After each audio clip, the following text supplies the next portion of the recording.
जय शनिदेव। शनिदेव को ग्रहों का राजा कहा जाता है। भगवान भोलेनाथ ने इन्हें न्याय के देवता की उपाधि दी है। शनिदेव को बहुत जल्दी क्रोध आता है। इसी क्रोध की वजह से पिता सूर्य से इनकी नाराजगी बनी रहती है। इनके क्रोध से सभी बचने की कोशिश करते हैं, वरना व्यक्ति पर मुसीबतों का पहाड़ टूट पड़ता है। इन्हें प्रसन्न करने के लिए शनिवार व्रत रखा जाता है। शनिदेव व्रत कथा। एक बार सभी 9 ग्रहों सूर्य, चंद्र, मंगल, बुध, बृहस्पति, शुक्र, शनि, राहु और केतु में बहस हो गई, कौन सबसे बड़ा है। आपस में लड़ने के बाद सभी देवराज इंद्र के पास पहुंच गए। इंद्र असमंजस की स्थिति में निर्णय नहीं दे पाए, परंतु उन्होंने सभी ग्रहों को सुझाव दिया कि पृथ्वी पर राजा विक्रमादित्य है, वो ही इनका फैसला कर सकते हैं, क्योंकि वो बहुत ही न्यायप्रिय राजा है। सभी पृथ्वी पर राजा विक्रमादित्य के पास गए, अपने आने का कारण बताया। राजा उनकी समस्या को सुनकर बहुत परेशान हो गए। उनका चिंतित होना भी लाजमी था, क्योंकि जिसको भी किसी से छोटा बताया वही गुस्सा कर जाएगा। राजा के काफी सोच विचार के बाद उन्हें एक उपाय सूझा।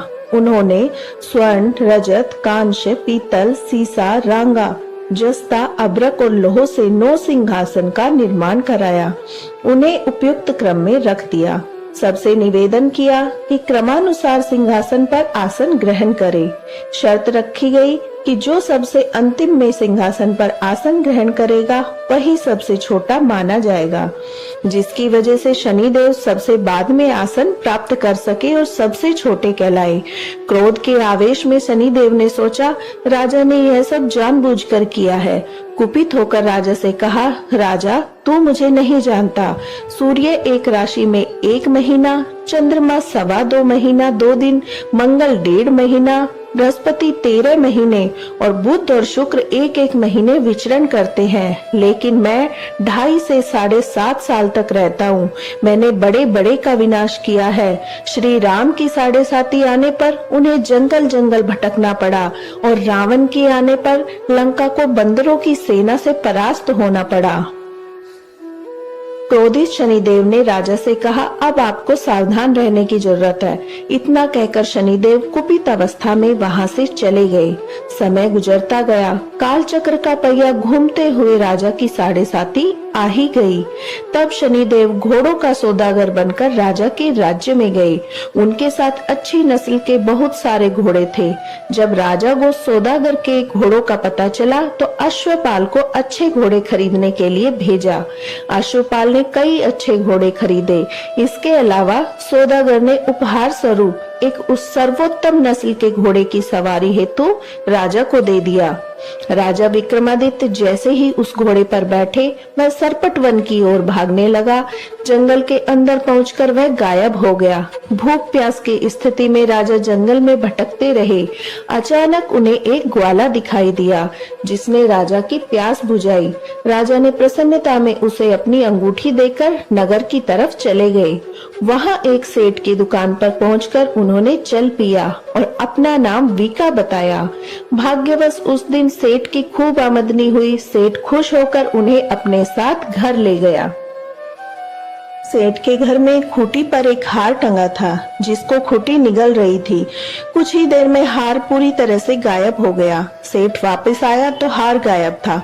उसे लगा कि वीका ने ही उसे चुराया है। सेठ ने वीका को कोतवाल से पकड़वा दिया और दंड स्वरूप राजा उसे चोर समझकर हाथ पैर कटवा दिए। अपंग अवस्था में उसे नगर के बाहर फेंक दिया गया। तभी वहां से एक तेली निकला, जिसको वीका पर दया आ गई। उसने वीका को अपनी गाड़ी में बिठा लिया। वीका अपनी जीभ से बैलों को हाँकने लगा। कुछ समय पश्चात राजा की शनि दशा समाप्त हो गई। वर्षा काल आने पर वीका मल्हार गाने लगा। एक नगर की राजकुमारी मनभावनी ने मल्हार सुनकर मन ही मन प्रण किया कि जो भी यह राग गा रहा है वो उसी से विवाह करेगी। उन्होंने दासियों को खोजने के लिए भेजा, परंतु वापस आकर उन सब ने बताया कि वह एक अपंग आदमी है।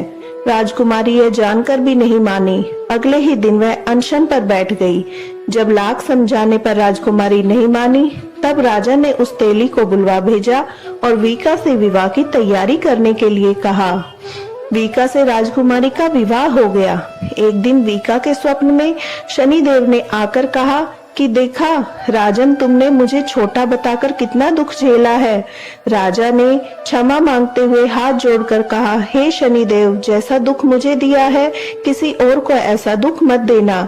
शनिदेव इस विनती को मान गए और कहा कि मेरे व्रत और कथा से तुम्हारे सारे कष्ट दूर हो जाएंगे। जो भी नित्य मेरा ध्यान करेगा, चींटियों को आटा डालेगा, उनकी मनोकामना पूर्ण हो जाएगी। शनिदेव ने राजा को हाथ पैर भी वापस दिए। दूसरे दिन जब सुबह राजकुमारी की आंखें खुली तो वह आश्चर्यचकित हो गई। बीका ने मनभावनी को बताया वह राजा उज्जैन का राजा विक्रमादित्य है। मनभावनी खुशी से फूले समा रही थी। राजा और नगरवासी अत्यंत प्रसन्न हुए। सेठ ने जब यह सुना तो वह पैरों पर गिरकर क्षमा मांगने लगा। राजा ने कहा, यह सब शनि के कोप का प्रभाव था, इसमें किसी का कोई दोष नहीं है। सेठ ने निवेदन करते हुए कहा कि मुझे शांति तभी मिलेगी जब आप मेरे घर चलकर भोजन करेंगे।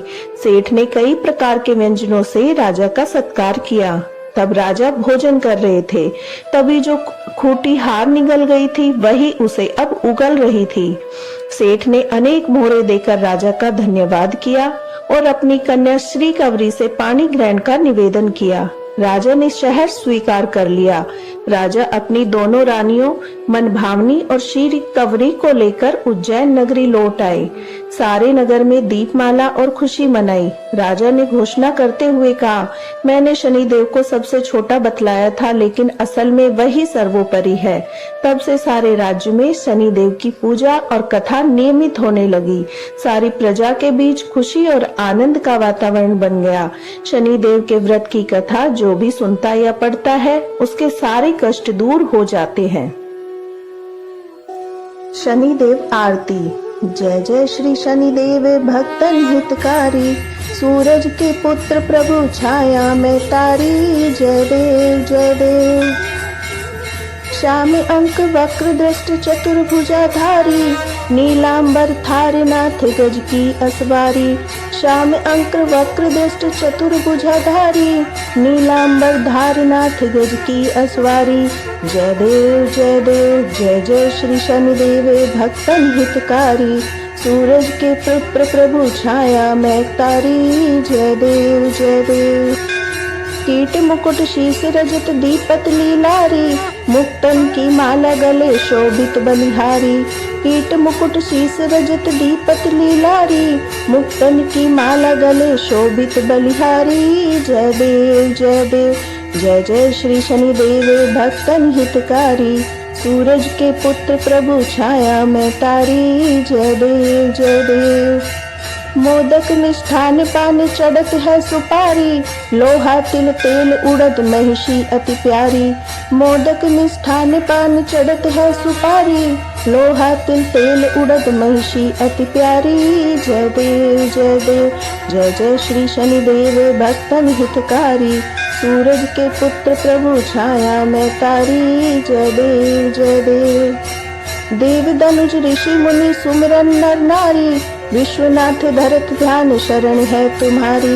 देव दनुज ऋषि मुनि सुमिरन नर नारी, विश्वनाथ धरत ध्यान शरण है तुम्हारी। जय देव जय देव। जय जय श्री शनिदेव भक्तन हितकारी, सूरज के पुत्र प्रभु छाया में तारी। जय देव जय देव। बोलिए शनिदेव महाराज की जय। हनुमान जी की जय।